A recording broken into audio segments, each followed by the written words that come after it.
Prabowo itu jadi presiden karena faktor Jokowi. Dan kalau Anda lihat faktor Jokowi itu bukan Jokowi karena misalnya approval ratingnya tinggi, bukan.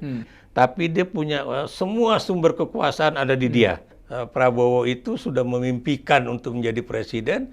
Mungkin ketika beliau itu menikahi Titi Soeharto pada tahun 1980-an awal itu. Yang namanya wakil presiden itu adalah ban serep. Undang-Undang Dasar 45 juga mengisyaratkan. Dan itu hanya bisa berguna kalau kemudian presiden sedang pergi ke luar negeri atau presiden sedang tidak di tempat atau gimana lah ya. Jadi kenapa saya katakan gitu ya, karena kelihatannya Jokowi ini sedang juga memberikan fondasi hukum bagi Gibran untuk kemudian memiliki peran penting di dalam pemerintahan Jokowi, Prabowo Gibran mendatang. Kan waktu AHY dilantik nggak datang tuh Pak Muldoko tuh, saya nggak tahu kenapa. Mungkin karena dia juga masih memiliki rasa malu.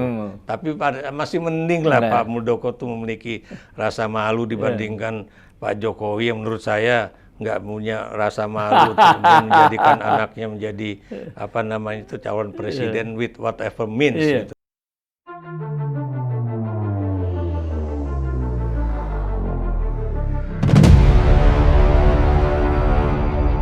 Halo, jumpa lagi kita dengan Podcast 9. Tegakkan hukum, berikan keadilan. Podcast 9 adalah sebuah podcast yang digagas oleh 9 alumni Fakultas Hukum UI, membahas, mengangkat, membeberkan, menguak, dan mendiskusikan masalah-masalah hukum dan demokrasi, serta human interest yang berada di seputarnya ke dalam ruang publik. Podcast 9 bersifat independen, berimbang, tapi juga kritis. Kali ini kita akan membahas mengenai situasi politik pasca pemilu. Seperti apa? Dan kami sudah menghadirkan seorang narasumber yang belakangan ini sedang happening, yaitu Profesor Ikra Nusa Bakti. Halo, Bung Ikra. Saya panggil Bung Ikra boleh ya? Iyalah, kita berteman lama lah. Apa kabar, Bung Ikra? Baik, alhamdulillah. Sehat ya? Alhamdulillah sehat. Yang paling penting kan sehat ini. Iya. Udah berapa lama tuh pulang dari Dubes? Ya, saya pulang pokoknya bulan Oktober. Minggu ketiga Oktober 2021 ya. Dan itu pun sempat udah siap mau berangkat tiba-tiba cancel gara-gara katanya pesawat dari Timur Tengah nggak boleh mendarat di Jakarta ya. Karena itu kan masih era COVID kan. Iya betul. Tapi akhirnya bisa pulang juga dan ya. Itu 2021 bulan Oktober. Okay. Nah, terus kalau kita lihat kan nggak lama kemudian udah suasana tensinya cukup panas ya. Terus menjelang pemilu itu ya. Menjelang pemilu dan tadinya kan sampai Oktober itu antara Prabowo dan Ganjar masih kejar-kejaran. Ya, pada saat itu terus terang ya, saya masih menjadi pendukung setia dari Presiden Jokowi lah ya. Karena pada saat itu ya saya biar bagaimanapun sebagai seorang dubes kan diangkat oleh Presiden. Dan pada saat itu saya juga belum tahu peta politik di Indonesia seperti apa, dan kemudian juga banyak kritik juga terhadap Presiden Jokowi, dan saya masih masih menulis di Harian Kompas dengan nuansa yang pro Jokowi lah gitu kan. Ya antara lain bahwa salah satu tulisan saya pernah saya tulis bahwa walaupun Pak Jokowi itu ahli sarjana dalam bidang kehutanan ya, tapi dia memahami lika-liku pokoknya rimba rayanya politik di Indonesia lah gitu kan, dengan nuansa yang positif kan.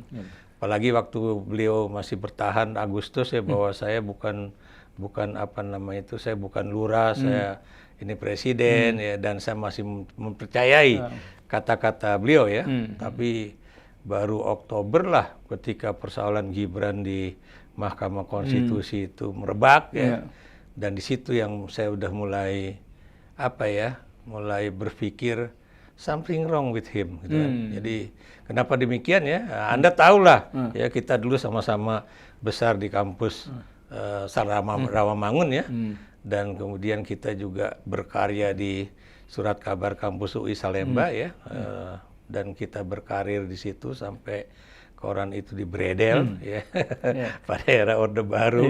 Dan kita juga pernah menulis Mahasiswa Menggugat ya, menerbitkan mahasiswa. Sembunyi-sembunyi ya. Ya, dibilang sembunyi-sembunyi juga enggak. Anda tahu dulu kan ada namanya Mayor Slamet yang suka datang ke ruangan Salemba dan ngetok, gimana udah ada yang baru belum? Belum Pak, mungkin besok atau lusa. Ya itulah dulu seninya kita sebagai mahasiswa di era Soeharto ya. Nah banyak yang berpendapat mungkin seperti Bung Ikra, sampai Oktober Jokowi adalah masih dipuja-puji oleh orang.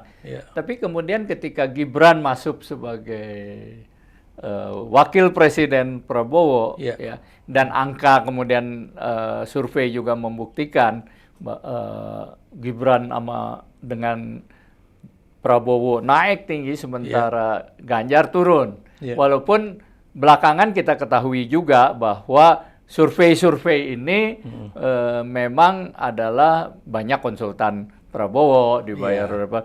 Tapi terlepas dari itu mungkin ada survei-survei juga yang objektif ya. Nah, kemudian situasinya berubah ya.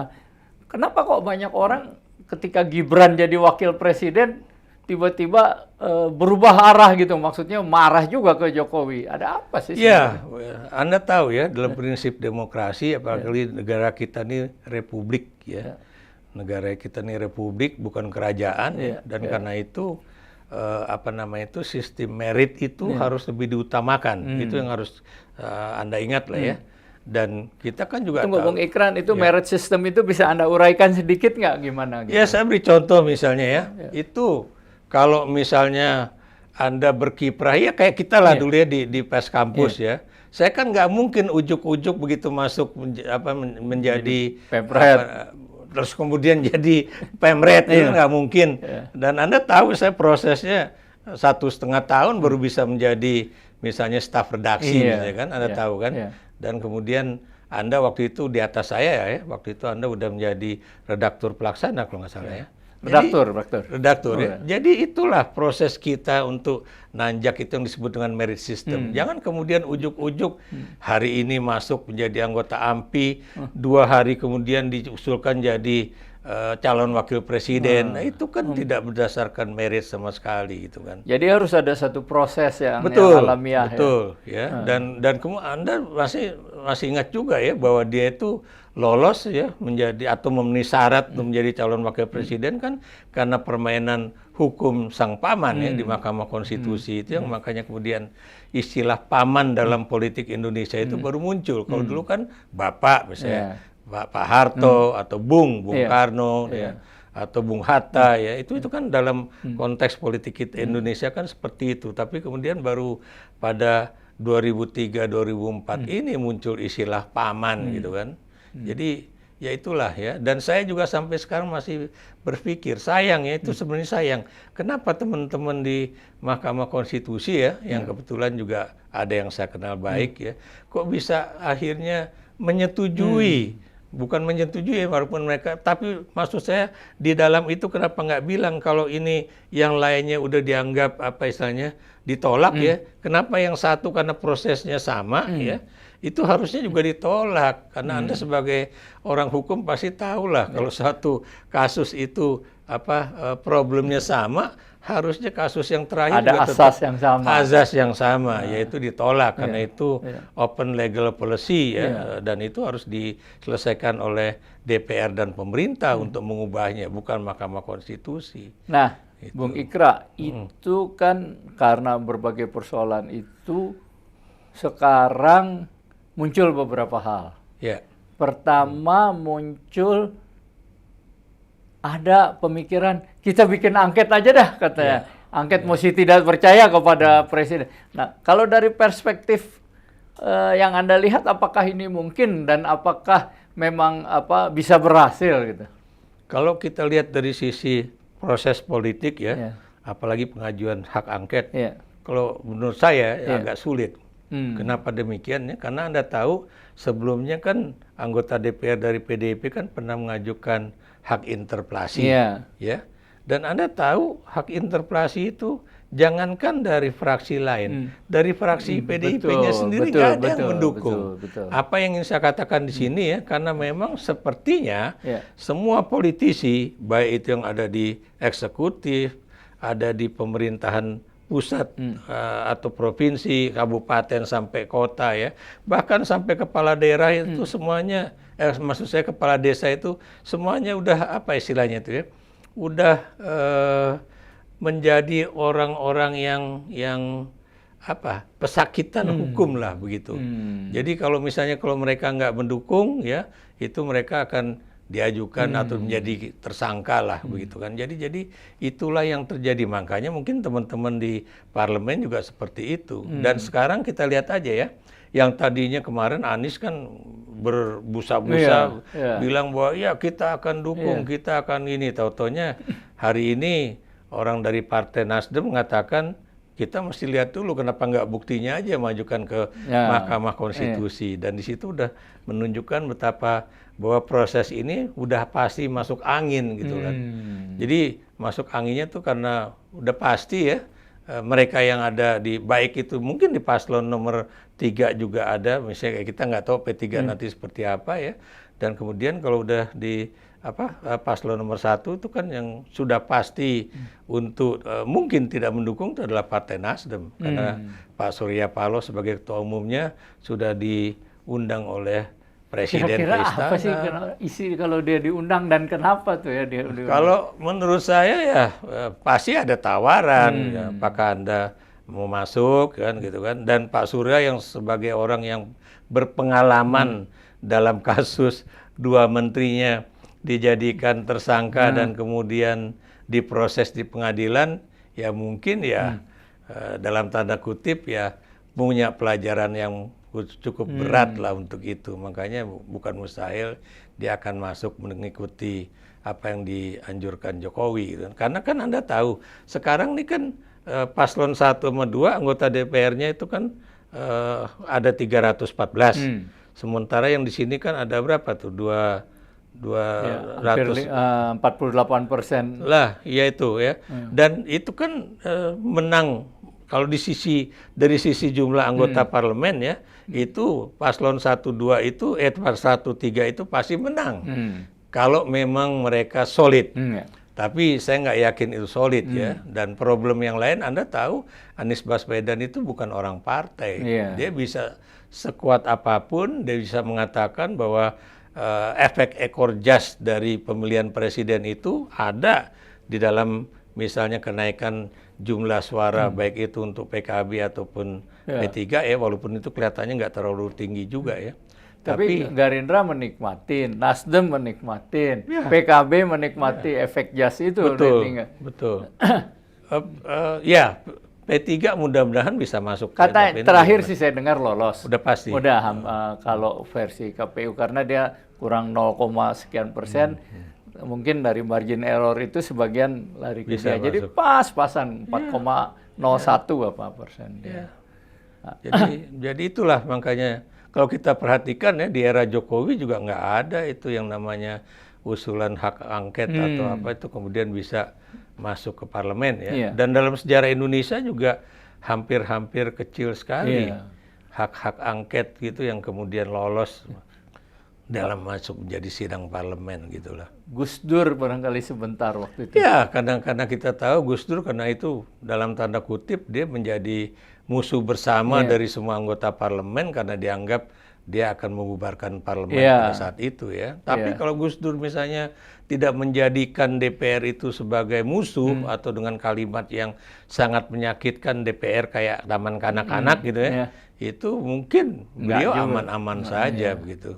Artinya kepentingan politik tetap kalkulasi politik tetap jalan. Oh iya, jelas ya. Seperti sekarang ya, Jokowi ini bukan mustahil, dia bukan cuma ingin menjadi jembatan. bagi kepentingan-kepentingan politik itu. Tapi dia juga sedang mencari satu kekuatan politik baru. Ya, kenapa demikian? Karena Anda tahu per 20 Oktober dia bukan lagi siapa-siapa. Betul. Ya. Dia statusnya boleh dikatakan menjadi mantan presiden, walaupun di Indonesia selalu disebut bukan mantan, tapi presiden ke-7 atau presiden ke-6 dan sebagainya. Gitu. Tapi yang jelas dia bukan lagi itu kepala negara, bukan lagi kepala pemerintahan, bukan lagi panglima tertinggi angkatan bersenjata yang kemudian bisa memberikan perintah ya, yang akan dituruti oleh jajaran-jajaran politik dari tingkat pusat sampai ke tingkat bawah. Nah, dalam konteks itu kan kita tahu bahwa Prabowo ini menang karena faktor Gibran, dengan kata lain dengan faktor Jokowi ya, Jokowinya yang berperan. Karena PDIP tetap naik tapi Ganjarnya suaranya sedikit, tidak paralel ini. Dan itu pastilah faktor Jokowi ya berada di pihak Prabowo. Betul. Persoalannya tadi kalau sekarang Prabowo pasti ngikut karena dia ditolong, ada hutang budi, ya ada anaknya. Tapi apakah ini pertanyaannya, ada banyak orang bertanya, setelah tanggal 20 ya setelah Prabowo resmi memangku presiden, dialah panglima tertinggi, dialah presiden, kepala pemerintahan, kepala negara, apakah Prabowo juga akan tetap mengikuti tanda kutip perintah atau arahan dari Jokowi? Ya, saya sudah mengungkapkan persoalan itu ya, Bung Wina. Jadi beberapa waktu yang lalu saya sudah mengatakan bahwa nanti setelah Prabowo menjadi presiden ya, atau dilantik menjadi presiden per 20 Oktober, itu antara 3-6 bulan pasti sudah terjadi friksi. Kenapa demikian ya? Karena Jokowi pasti akan mengalami apa yang disebut dengan post power syndrome ya. Sindrom mantan penguasa ya, atau sindrom kekuasaan yang sudah hilang ya. Dan disitulah kemudian dia juga akan merasa bahwa dia masih mengatur bahwa Prabowo itu kalau nggak ada saya juga nggak jadi presiden. Tapi jangan lupa Prabowo juga akan bilang kalau nggak ada saya juga anakmu nggak bisa jadi wakil presiden kan gitu kan. Dan Anda tahu ya Prabowo itu sudah memimpikan untuk menjadi presiden. Mungkin ketika beliau itu menikahi Titi Soeharto pada tahun 1980-an awal itu. 1983 kalau nggak salah. Itu ya. Jadi itulah. Jadi ketika dia menikahi Titi itu udah pasti ada impian bahwa suatu saat Soeharto akan memberikan kekuasaan itu pada dirinya. Tapi kan terjadi peristiwa 98 ya. Dan itu Anda tahu itu dulu pers asing juga suka bertanya pada saya, apakah Prabowo itu menjadi pangeran? Saya bilang pangeran enggak. Jadi Bung Wina, saya tuh sudah anti bahwa ada orang di lingkaran kekuasaan akan menjadi pengganti presiden. Itu dari dulu, dari tahun 78 itu udah ada dalam pikiran saya, apalagi waktu 98 pers asing ya, termasuk juga ABC News Australia, itu bertanya apakah dia nanti menjadi pangeran dan pengganti Soeharto. Saya bilang enggak, tapi dia tetap ngotot iya, saya bilang enggak gitu. Dan ternyata benar enggak gitu kan. Itu pun juga karena memang Soeharto juga jatuh ya. Tapi intinya ya saya paling nggak suka kalau kemudian seorang presiden digantikan oleh orang dekatnya, apakah itu anak, menantu, atau istri, atau suami. Ya itu buat saya itu suatu yang nggak sehat dalam politik Indonesia. Nah dalam kaitan ini ya, tadi yang menjawab pertanyaan Anda, saya yakin sekali bahwa Prabowo pada begitu dia dilantik, dia akan merasa bahwa dia udah menjadi presiden. Ya. Posisi yang dulu dipegang Jokowi udah di dalam diri dia. Ya. Dan bukan mustahil ya, sekarang pun ketika presiden ini seakan-akan menjadi apa istilahnya ya, tangan kanannya Prabowo untuk mendekati jembatan-jembatan, saya yakin itu bukan keinginannya Prabowo, itu keinginan dia sendiri. Kenapa demikian? Karena dia juga sedang pasang kuda-kuda, memperkuat kuda-kuda politik dia ya. Just in case kalau kemudian dia sudah mengalami apa yang disebut dengan pasca kekuasaannya itu tadi ya. Saya beri contoh misalnya bukan mustahil dia sedang berusaha sekarang bagaimana PSI masuk ke dalam parlemen ya. Karena kalau Anda ingat pernyataan mantan Gubernur Lemhanas ya, Andi Wijayanto, yang sekarang jadi anggota tim TPN Ganjar Mahfud kan mengatakan bahwa waktu itu Pak Jokowi ngomong antara lain bahwa Prabowo Gibran akan menang. Kemudian yang kedua PSI akan masuk parlemen. Yang ketiga PDIP akan turun gitu kan. Dan ternyata yang sekarang terjadi itu cuma yang nomor satu ya. Walaupun PDIP turun, tapi kan turunnya tidak seanjlok dari yang dipikirkan oleh Jokowi ya. Memang masih juara juga sekarang dibanding dia berhasil misalnya menggagalkan Ganjar untuk menjadi presiden. Tapi dia tidak berhasil menghancurkan PDIP yang mantan partainya sendiri ya untuk kemudian berada di bawah Gerindra gitu. Dan ini kenyataan ya. Dan Anda juga bisa lihat ya bahwa orang-orang yang menjadi pendukung Ganjar dan dulu orangnya Jokowi, dia tetap memilih PDIP. Walaupun mungkin dalam pemilihan presiden dia memilih Prabowo Gibran gitu kan. Dan ini bukan omongan saya, tapi analisis Litbang Kompas ya, itu kalau nggak salah 2 atau 3 hari yang lalu ya, itu sudah menunjukkan seperti itu. Jadi Prabowo itu jadi presiden karena faktor Jokowi. Dan kalau Anda lihat faktor Jokowi, itu bukan Jokowi karena misalnya approval ratingnya tinggi, bukan. Tapi juga kebijakan-kebijakan dia. Jadi bukan karena 80% orang puas kepada Jokowi. Dan karena itu suaranya ini meningkat. Enggak gitu. Kenapa? Jokowi itu bukan cuma approval ratingnya tinggi, tapi dia punya semua sumber kekuasaan ada di dia. Dia bisa memainkan TNI, walaupun Pak Gatot Nurmantio mengatakan untungnya TNI nggak ikut di dalam proses politik ini. Bagaimana nggak ikut? Siapa yang nyambutin baliho di Bali? Siapa yang kemudian masangin baliho di beberapa wilayah gitu kan? Itu adalah suatu fakta politik, bukan bukan hoax atau apa ya. Bagaimana polisi bermain ya? Anda bisa lihat apa yang dilakukan oleh polisi di Jawa Tengah lagi. Itu yang saya pertanyakan, kenapa Jawa Tengah terus yang jadi daerah yang dikerjakan ya. Anda lihat ya, itu yang namanya bansos, itu macam-macam banyak di Jawa Tengah. Ada bansos PUSO, ya, BLT PUSO. Iya, untuk katanya petani-petani mengalami gagal panen. Yang pertanyaan kita, kenapa cuma Jawa Tengah? Bagaimana dengan Sumatera, kemudian Jawa Timur, Sulawesi Selatan, atau beberapa wilayah Indonesia yang adalah pusat-pusat padi di Indonesia, gitu kan? Kenapa kok mereka nggak di itu? Nah ini, jadi di situ menunjukkan bahwa bansos itu, ini yang juga menurut saya kenapa hak angket itu penting. Kalau itu nanti lolos dan membahas bagaimana atau mengaudit ya, bagaimana Jokowi itu menggunakan anggaran APBN ya untuk kepentingan politik dan bukan untuk membantu rakyat bawah gitu kan. Buktinya apa? Anda lihat begitu pemilu selesai harga beras itu meroket ya tinggi, dan bukan cuma beras tapi juga bahan pokok yang lain juga malah agak susah ya, komoditas beras agak langka di mana. Nah, tadi kan Anda bilang bahwa nanti akhirnya Prabowo akan menunjukkan jati dirinya, gue presiden, pemegang kekuasaan tertinggi. Nah, dengan demikian apa yang terjadi hubungan antara Jokowi dengan Prabowo? Ya, dan dari dulu saya udah bilang ya, itu nggak mungkin bahwa Jokowi itu mimpi kalau kemudian Gibran itu akan bisa menjadi presiden selama Prabowo itu benar-benar masih sehat. Ya. Saya menggunakan kata sehat ini kenapa demikian, karena kan tidak sedikit orang yang mengatakan bahwa ini Prabowo kelihatannya kesehatannya punya masalah.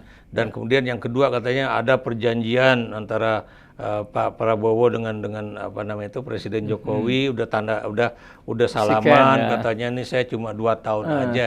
Tapi Anda tahu Bung Wina, once seseorang itu duduk menjadi pejabat, itu seperti iklan sebuah kursi pada masa lalu. Kalau udah duduk lupa berdiri gitu kan. Dan deal politik itu kan tidak mengikat ya, bisa setiap saat diingkari, setiap saat berbeda dan sebagainya Ya makanya kemudian yang dulu juga katanya ada perjanjian batu tulis antara Mega dengan Prabowo atau perjanjian juga yang nggak tertulis antara Prabowo dengan Anies gitu kan, yang katanya selama dia menjadi calon presiden, Anies nggak akan mencalonkan diri jadi calon presiden, itu juga terjadi juga gitu kan.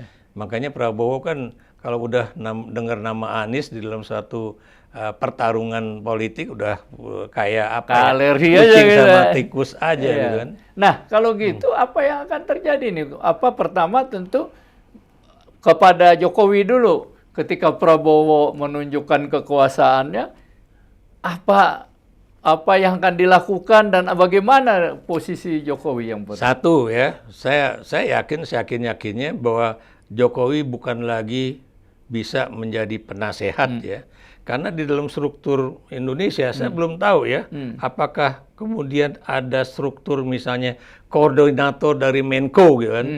Kalau dalam kasus di Singapura jelas ya, ketika Lee Kuan Yew menjadi menteri senior ya, dan kemudian dia yang penting dia bisa mempertahankan yang namanya pensioner fund gitu kan, itu bisa. Tapi kalau dalam kasus Indonesia tidak ada yang terjadi kemudian seorang mantan presiden duduk menjadi koordinator dari Menko, kan nggak pernah terjadi. Saya beri contoh misalnya. Itu kita lihat aja lah Pak SBY ya, itu tidak pernah kemudian menduduki jabatan apapun di pemerintahan Jokowi ya, atau Bu Mega lah begitu selesai jadi wakil presiden dan kemudian presiden, ya udah dia melepaskan diri dari persoalan politik yang terkait dengan kabinet karena. Nah kalau Jokowi masih punya ambisi ingin mengendalikan Prabowo dan kemudian Prabowo tidak bisa dikendalikan, dia berjalan dalam rel yang menurut dia sendiri. Kemudian apakah ada kekecewaan Jokowi ini bisa dijabarkan dalam bentuk apa aja nanti? Yang jelas ya, sama Bung Wina ya, dari persoalan satu, resources kekuasaan sudah berpindah dari dirinya ke Prabowo. Kedua ya, dia kalau dia benar-benar menginginkan suatu posisi ataupun apakah dia menjadi misalnya anggota penasihat presiden ya, One Team Press, Dewan Pertimbangan Presiden, ini juga tidak akan memberikan pengaruh apa-apa ya. Kenapa demikian? Karena kalau dia melakukan sesuatu dalam artian intervensi politik, ini akan semakin menguatkan, ya sekali lagi semakin menguatkan bahwa Jokowi itu masih tidak rela posisinya itu hilang karena kesempatan yang periode ketiga itu tidak diberikan misalnya baik secara konstitusi waktu ataupun ketika Mega juga menolak keinginan itu ya. Dan kemudian keinginan pertambahan masa jabatan juga akan ditolak ya, alasannya COVID lah, apalah. Dan kalau dia juga kemudian ingin masuk juga ke dalam suatu lingkungan pemerintahan ya, itu akan semakin memperkuat dugaan orang, lo tuh memang pengen terus jadi penguasa gitu. Di Republik ini, nggak bener. Dan dari sisi situ aja dia akan kalah dengan pamornya Prabowo. Kenapa demikian? Karena Prabowo tentu sebagai presiden juga harus diberikan kesempatan ya sebagai penguasa di negeri ini ya. Dan ada juga jangan lupa dalam konsep politik Jawa itu nggak ada matahari kembar ya matahari cuma satu yang terbit dari timur dan terbenam di barat gitu. Kalau kemudian Jokowi masih pengen jadi matahari lain, itu dengan kata lain Prabowo tidak akan memberikan kesempatan kepada Jokowi untuk menjadi matahari kembar itu tadi. Bahkan juga bukan mustahil, Prabowo juga tidak akan memberikan kesempatan pada Gibran untuk kemudian menjadi calon presiden pada 2029. Kenapa demikian? Karena Prabowo punya alasan kuat. Ya, saya dulu ketua umum Partai Gerindra, saya juga punya sumber daya manusia yang lebih berpengalaman dibandingkan Gibran, dan kemudian juga lebih canggih dalam berpikirnya ya, dan yang lebih juga banyak senyum ya dibandingkan Gibran. Kalau Anda perhatikan aja, maaf ya, saya bukan ini, kita orang pers ya. Kita dulu dibesarkan di sebuah pers kampus yang kita tahulah. Anda tahulah kalau Anda sebagai wartawan gitu ya, menemui seseorang yang kemudian kalau ditanya kemudian nggak pernah senyum, nggak pernah menatap mata Anda, bagaimana Anda akan memiliki persepsi diri terhadap orang tersebut ya? Dan itu yang kemudian sulit ya. Dia kemarin terpilih menjadi wakil presiden karena bapaknya, ya, karena kebijakan bapaknya, ya, karena kemudian resources yang digunakan oleh bapaknya sedemikian banyak. Coba kalau dia bukan anak presiden, belum tentu bisa menjadi cawapres gitu. Ya. Apakah Jokowi akan memanfaatkan kedudukan Gibran sebagai wakil presiden dalam konteks memberikan pengaruh kepada Prabowo untuk memberikan kekuasaan juga kepada Nah, begini Bung Wina ya, Jokowi. Anda sebagai orang hukum itu juga harus mengingatkan itu teman-teman Anda di parlemen ya ataupun di apa namanya itu kekuatan yang namanya ahli hukum tata negara ya, untuk memperhatikan kira-kira undang-undang apa yang akan dibentuk. Saya beri contoh misalnya ya, undang-undang mengenai pemerintahan daerah khusus Jakarta. Ya, karena kan di situ kan ada kalimat bahwa nanti ini yang akan menangani persoalan ini adalah wakil presiden. Wakil presiden itu anaknya. Janjian nanti anaknya yang kemudian mengangkat adiknya Kaisang menjadi gubernur Jakarta itu. Ya, ini kan menjadi suatu hal yang harus kita perhatikan ya. Atau kemudian undang-undang lain yang kemudian akan memberikan privilege tertentu kepada wakil presiden. Kenapa saya mengatakan demikian? Karena Anda tahu dalam konteks politik dan pemerintahan Indonesia yang namanya wakil presiden itu adalah ban serep. Ya. Undang-Undang Dasar 45 juga mengisyaratkan. Dan itu hanya bisa berguna kalau kemudian presiden sedang pergi ke luar negeri atau presiden sedang tidak di tempat atau gimana lah ya. Jadi kenapa saya katakan gitu ya? Karena kelihatannya Jokowi ini sedang juga memberikan fondasi hukum bagi Gibran untuk kemudian memiliki peran penting di dalam pemerintahan Jokowi, maksudnya Prabowo Gibran mendatang. Dan itu bakal mungkin maksudnya bisa berjalan baik nggak, berhasil nggak tuh usaha-usaha Jokowi? Ini yang harus teman-teman Gerindra dan juga Golkar dan juga yang lainnya harus perhatikan. Kenapa demikian ya? Karena biar bagaimanapun kita tuh jangan kemudian terbuai ya oleh seorang presiden yang namanya Joko Widodo seakan-akan dia itu seorang negarawan besar ya yang kemudian berjasa untuk pembangunan republik ini ya, karena buat saya jasa sih boleh aja jasa, tapi kemudian jangan kemudian dia membuat undang-undang yang memutar balik semua, baik itu persoalan demokrasi kita ataupun sistem pemerintahan di negeri ini. Sebab kalau itu terjadi, Anda bisa bayangkan ya bagaimana masa depan kita ke depan gitu kan. Ini yang buat saya harus disadari semua partai politik ya, baik yang ada di pemerintahan ataupun yang ada di oposisi nantinya gitu. Nah, kalau pengamat luar negeri kan sejak Prabowo Gibran terpilih itu lebih menyoroti hubungan antara Gibran dengan Prabowo bagaimana. Artinya tadi sudah sebagian adalah karena Gibran representatif dari Jokowi itu sudah tergelar. Tetapi banyak pengamat luar negeri mengatakan kalau sekarang ini kan masa bulan madunya kampanye. Mungkin 2-3 bulan dan mereka merujuk kepada keadaan di Filipina ya ketika bom-bom itu anak Ferdinand Marcos bersama-sama dengan anaknya Duarte ya kemudian jadi presiden dan wakil presiden dan diterima oleh rakyat gitu ya. Menanglah mereka gitu. Tetapi nggak lama kemudian bulan madu ini habis nih. Sekarang mereka justru bersiteru.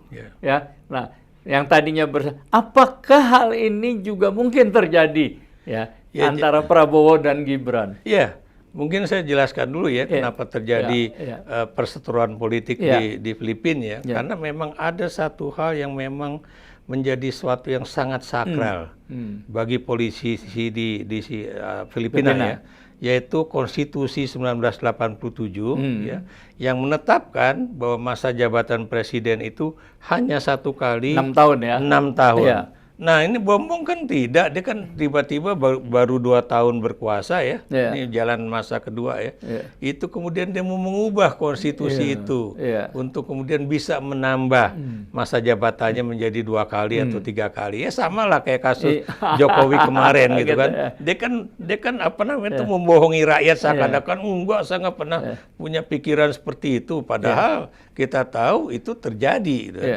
Nah, kalau misalnya nanti Prabowo juga melakukan hal itu bukan mustahil akan terjadi keributan. Atau sekarang yang tadi saya katakan itu ya, kalau kemudian Jokowi dalam masa 8 bulan mendatang membuat peraturan perundang-undangan ya, yang khusus terkait dengan privilege ya, atau power tambahan kekuasaan untuk wakil presiden.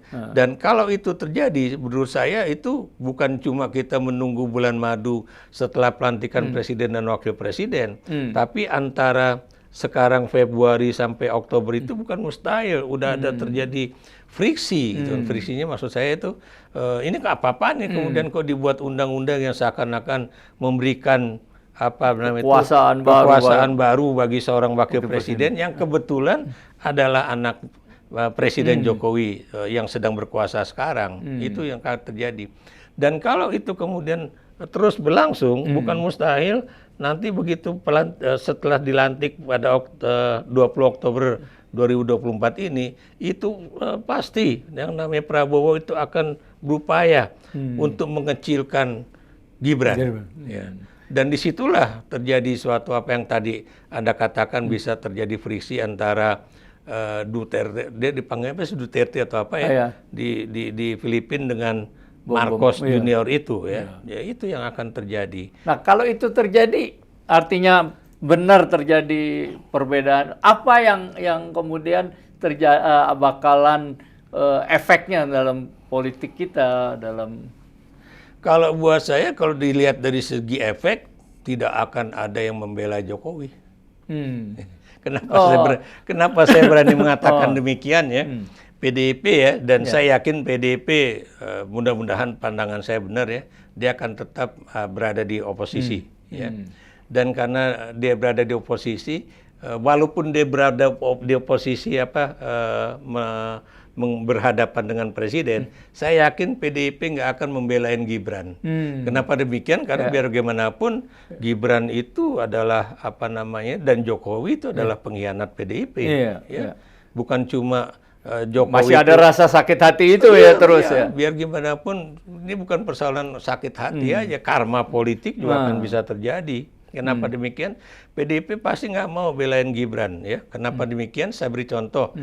Jokowi itu tidak pernah bicara dengan Megawati mengenai perubahan sikap politik dia ya, dan kemudian meninggalkan partai, bahkan mengecilkan partai, bahkan juga menghambat calon dari partainya sendiri ya, Ganjar untuk menjadi calon presiden, menjadi presiden gitu kan. Jadi pasti nggak akan dibelain oleh PDIP ya. Dan bukan mustahil partai-partai yang ada di koalisi Indonesia Maju ini juga tidak akan membela. Kenapa demikian? Karena dulu gue juga lo injek-injek begitu sampai gue begini, ngapain gitu kan? Karena memang lagi-lagi kekuatan presiden itu ya, Prabowo itu nanti akan sangat kuat karena dia mengacu pada konstitusi ya, dan juga dia mengacu pada fatsun politik yang ada. Maksud saya fatsun politik yang ada, tadi saya katakan bahwa Gibran itu kan maju menjadi cawapres itu kan karena melanggar undang-undang ya, yang kemudian diputarbalikkan itu satu ya. Kedua, dia juga boleh dikatakan nanti kata yang namanya etika dan moral itu pasti akan muncul lagi, dan pasti mereka akan mengatakan iya, Gibran itu tidak memiliki etika dan moral ya, karena udah dinasehati oleh banyak manusia ya, itu tetap aja dia tetap maju ngotot gitu kan. Ya, artinya kalau kemudian nanti terjadi friksi antara Prabowo dengan Gibran, pasti orang-orang akan justru lebih mengucilkan Gibran dan membela Prabowo yang sudah mempunyai tumpuk kekuasaan sebagai presiden. Makin terpojoklah ini Gibran dan Jokowi. Iya. Karena itu tadi ya, karena apa ya? Orang akan melihat ini Jokowi udah bukan jadi presiden, bukan presiden lagi, tapi kok masih pengen intervensi satu. Kemudian itu emang dia nggak ngerti bahwa namanya wakil presiden ya seperti itulah adanya, ban serep. Gitu.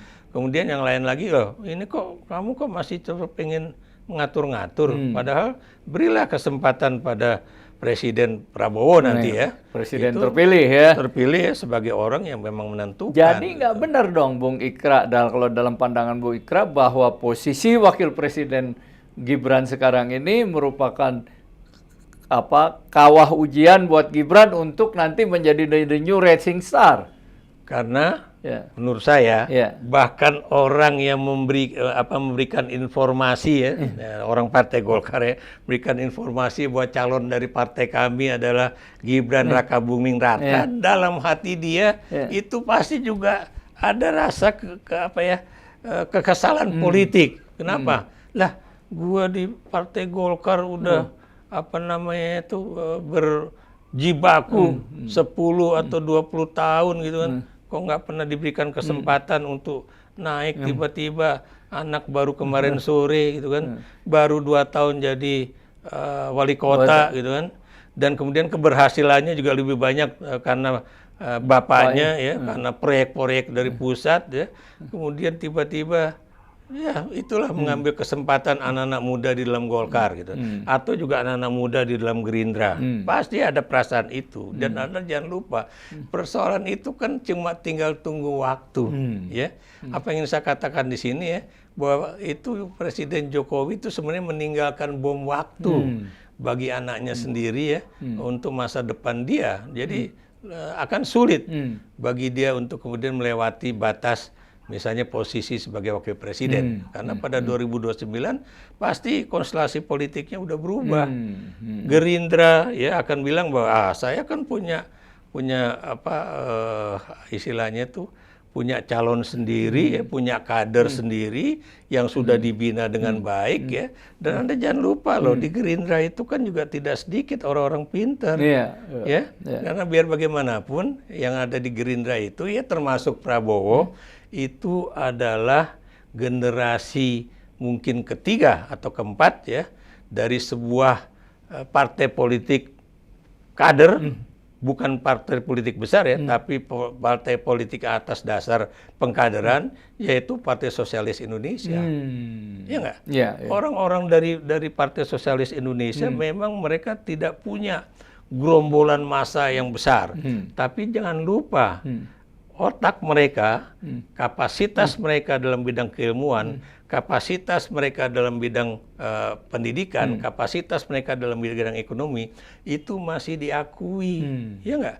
Bapaknya mungkin Anda bisa uraikan generasi pertamanya buat penonton yang kedua, ketiga. Generasi pertamanya kalau kita lihat dari Prabowo tentunya Pak Margono itu ya, Pak Margono ini kan seorang tokoh ya. Tokoh dalam bidang keuangan yang kemudian membangun yang namanya BNI Bank Indonesia, 46, ya, Bank Negara Indonesia 1946, sekarang jadi Bank BNI gitu kan. Satu, itu Pak Margono ini juga adalah orang juga yang berada di parlemen yang dulu pertama mengajukan hak angket ya. Terhadap Presiden Soekarno pada saat itu, walaupun itu nggak pernah atau gagal lah dalam proses tersebut.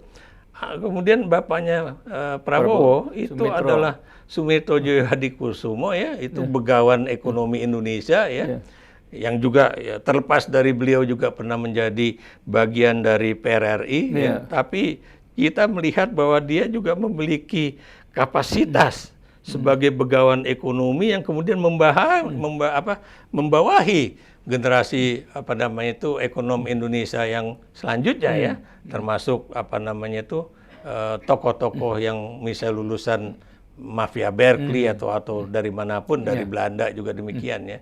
Dan Prabowo ini kan generasi yang Kalau kita lihat keempat ya, Keempat. kalau kita lihat ya, Ya. ya seperti itu. Hmm. Dan apa namanya, mereka memang anaknya Pak Sudrajat Djiwandono misalnya, ya. atau anaknya Hasim ya, Ya. atau si siapa Saraswati itu kan sampai sekarang menjadi tokoh muda di Gerindra yang menurut saya juga memiliki kapasitas politik dan organisasi yang cukup besar ya.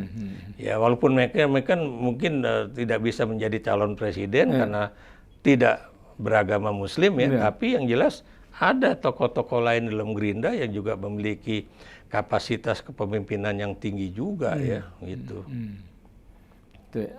Jadi ini masih serba kemungkinan ya ke depan, tapi dengan lebih kecenderungan bahwa kekuasaan Prabowo akan semakin besar, semakin mekar, semakin kuat, sementara Gibran yang barangkali digadang-gadang oleh bapaknya untuk nanti dipersiapkan sebagai the coming leaders tidak akan berkembang.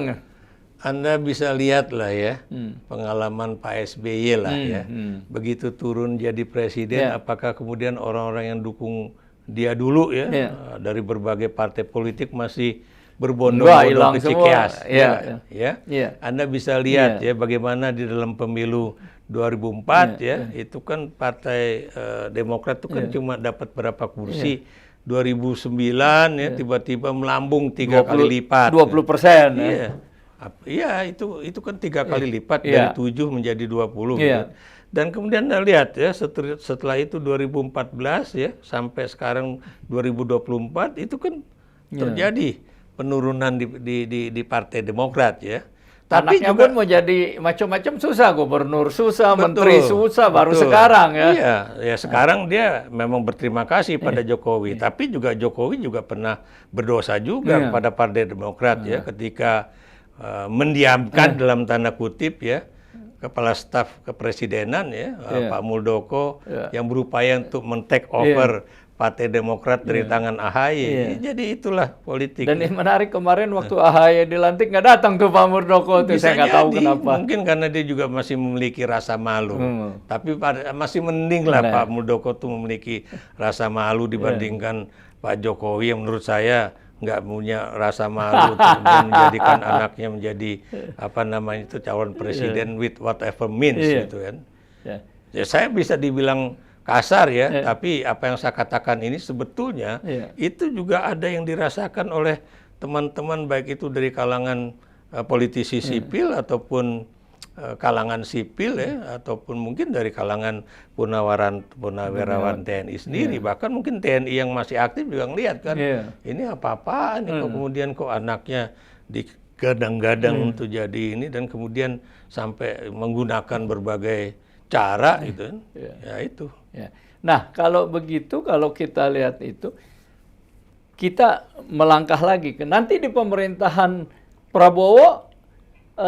Selain PDIP, yang lain merapat ke Prabowo dong kalau gitu. Dan tadi untuk apa? Dan itu membuat Prabowo tambah powerful. Jadi begini ya, sebetulnya gagasan untuk tidak adanya apa istilahnya itu oposisi. Ya, itu muncul emang di di zaman Jokowi. Ya.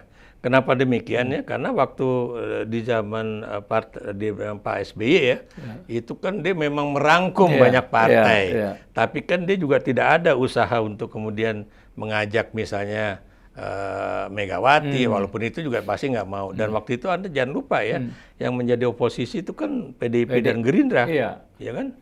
Itu ada 2 partai yang nggak pernah beroposisi, itu yaitu PKB dan tentunya Golkar ya, itu juga dan Nasdem juga nggak pernah berada di oposisi. Makanya sekarang jangan heran kalau kemudian Pak Surya Paloh adalah orang pertama yang dipanggil oleh Presiden Jokowi gitu kan, karena ini yang paling mudah untuk didekati ya, karena impossible Pak Jokowi langsung meminta Bu Mega untuk bertemu di istana gitu, apalagi ini Sultan sendiri kan masih belum melakukan pendekatan terhadap Bu Mega gitu kan.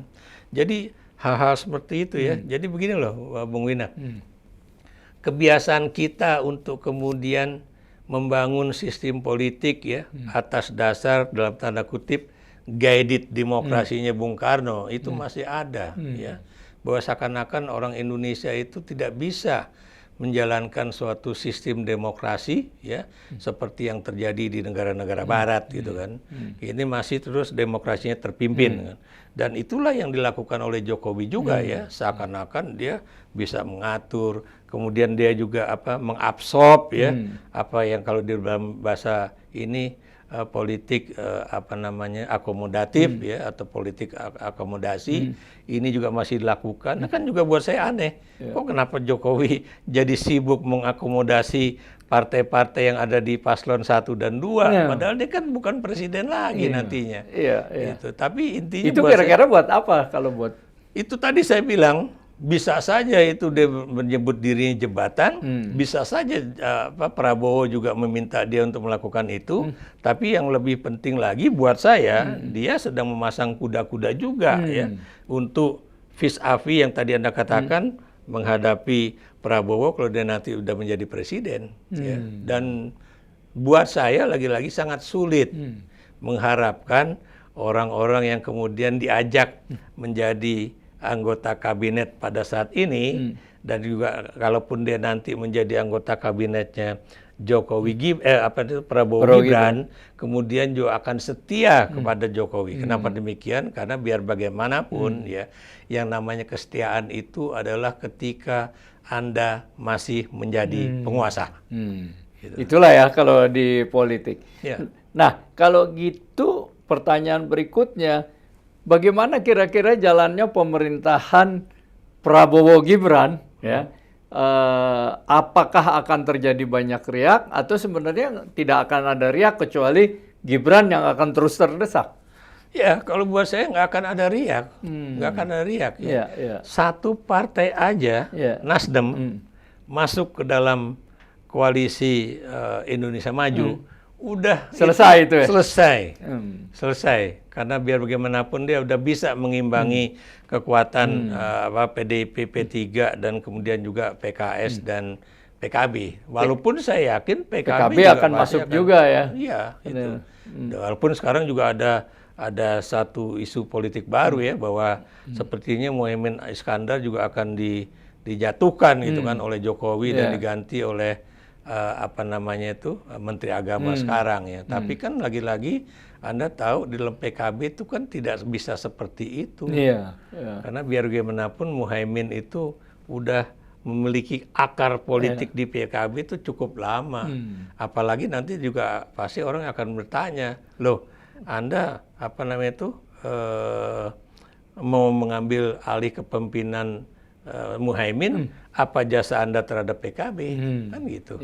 Apalagi kalau kita lihat pada saat ini, ya, Menteri Agama itu seperti juga kalangan NU struktural lainnya itu lebih mendukung paslon nomor 2, kan gitu.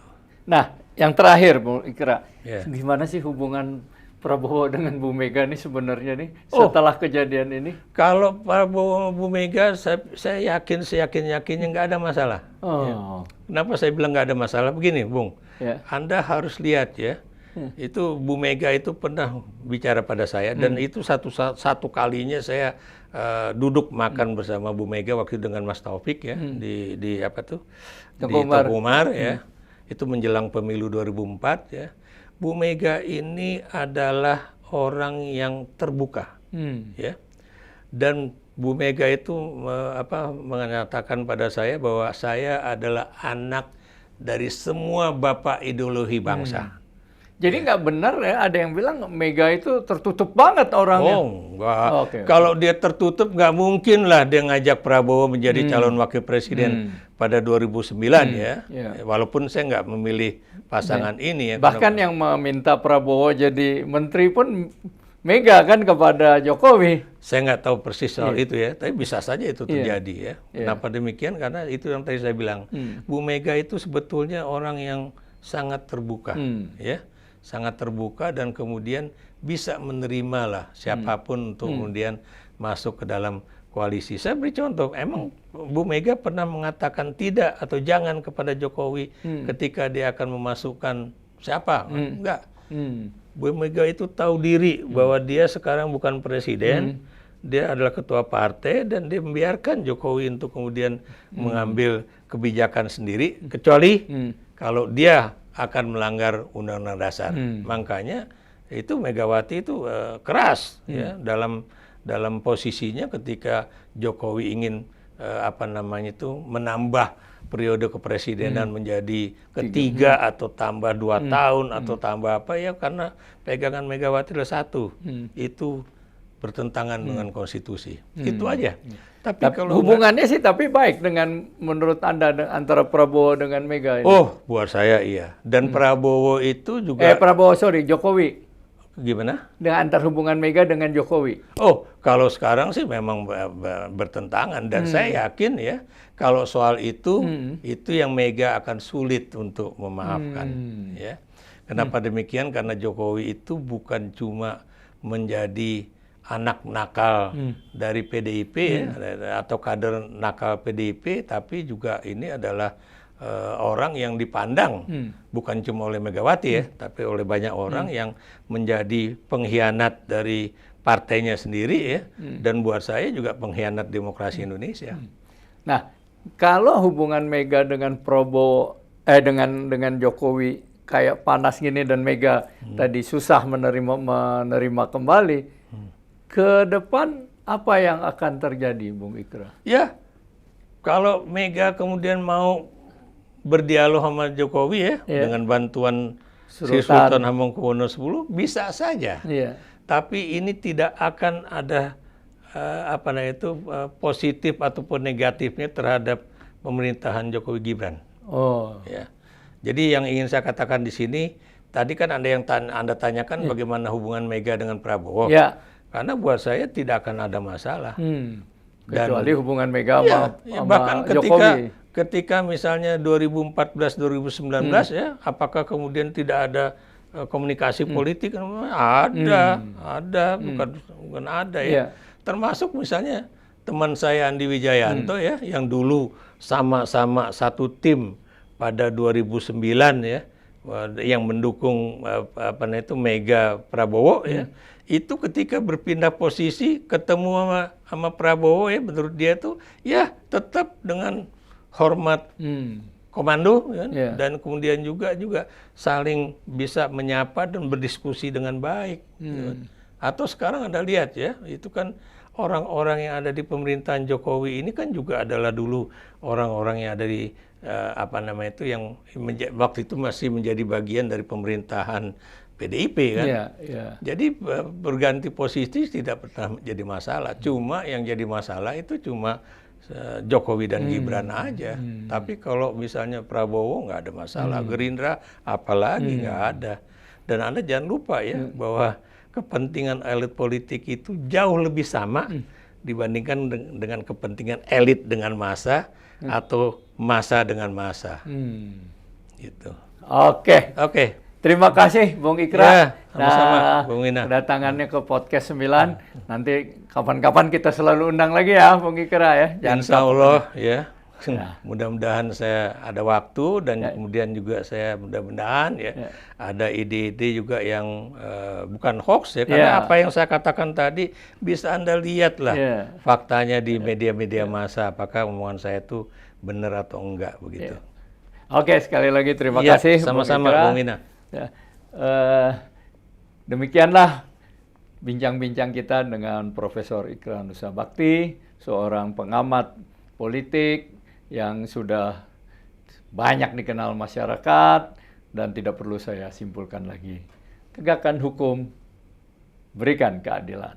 Terima kasih.